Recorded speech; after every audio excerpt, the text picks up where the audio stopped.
What's up, y'all? It's Tyler, and I'm gonna be sharing the message today. So, I was supposed to send this message to you guys in person, on stage, but obviously I can't do that because of weather conditions.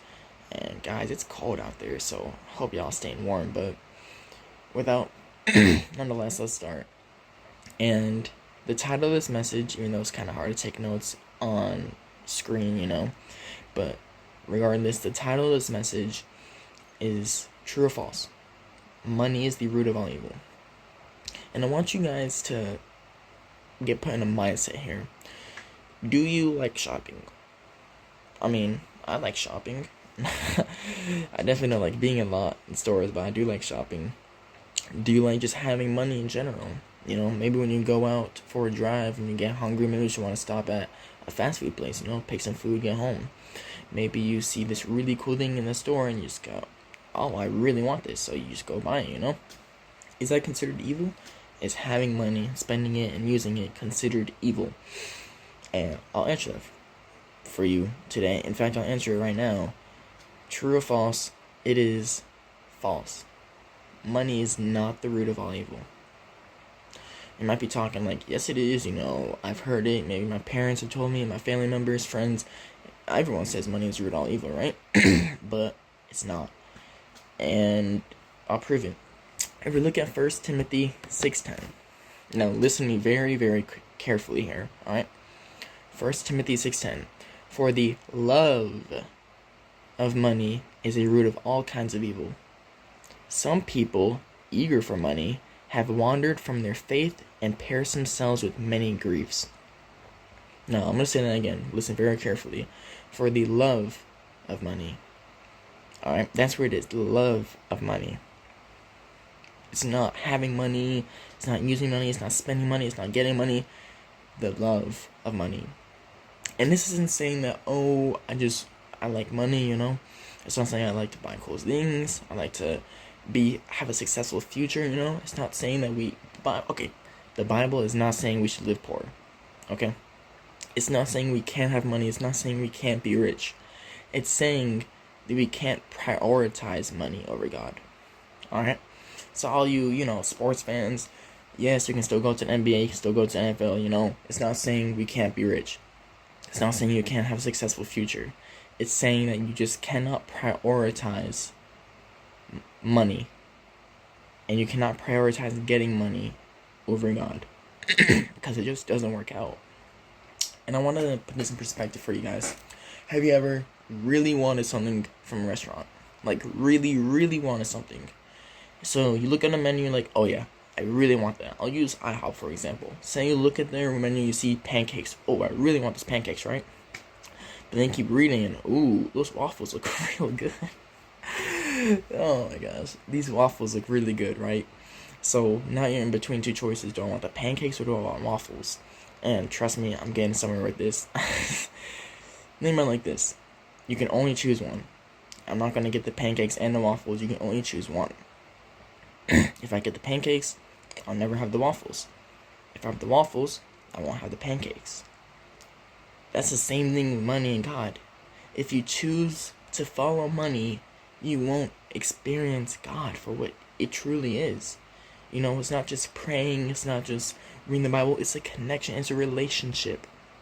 And you will never truly feel that relationship until you give up your love for money and follow God to its fullest. And I'm going to point your direction to Matthew 6:24. Matthew 6:24. It says, no one can serve two masters. No one.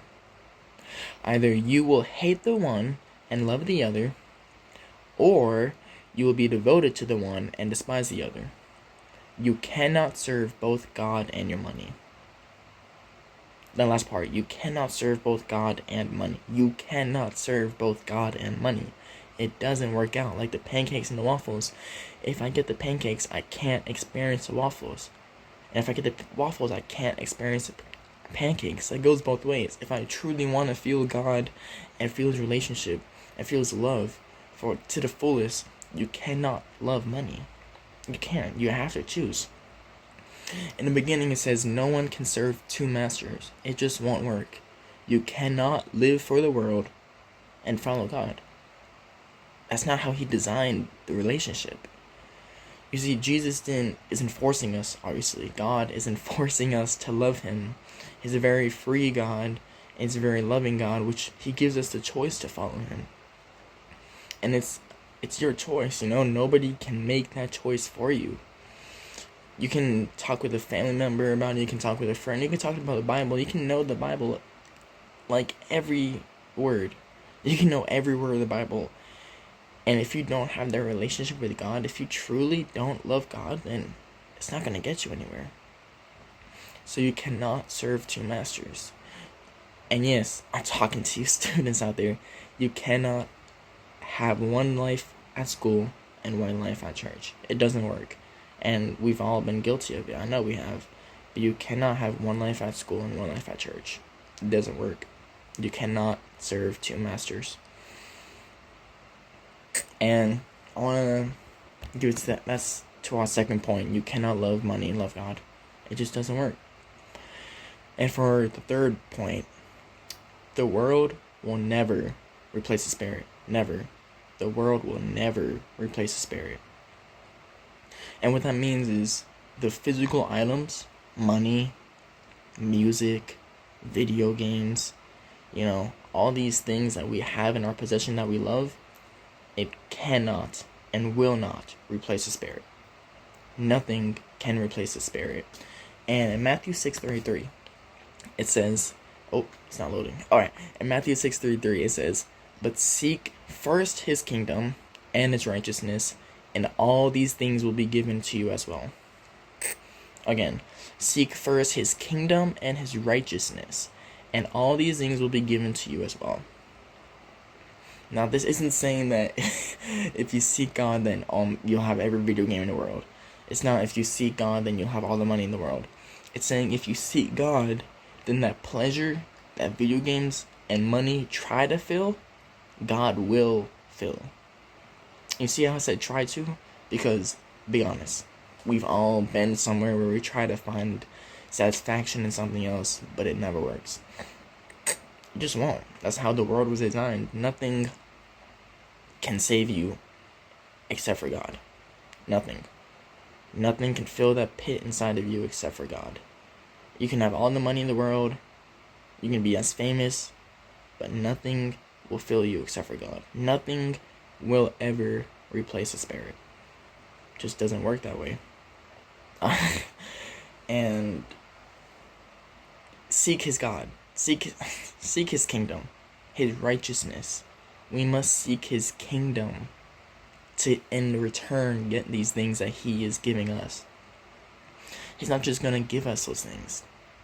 We're not just going to wake up one day with a great conversation with God, We're not going to just wake up one day with all these things that you get from a fruitful relationship. You have to put in the time for that relationship. You can't expect to have a one-way relationship, speak to God at night and then not talk to him in the morning. You can't just talk to him in the morning and not speak to him at night, You have to constantly be putting time and effort into your relationship with him. And this isn't saying that if you don't pray in the morning and pray at night, that's not saying it's bad, alright? It's great that you're praying. It's great that you're connecting with God. But it gets to a point where you need to seek his kingdom.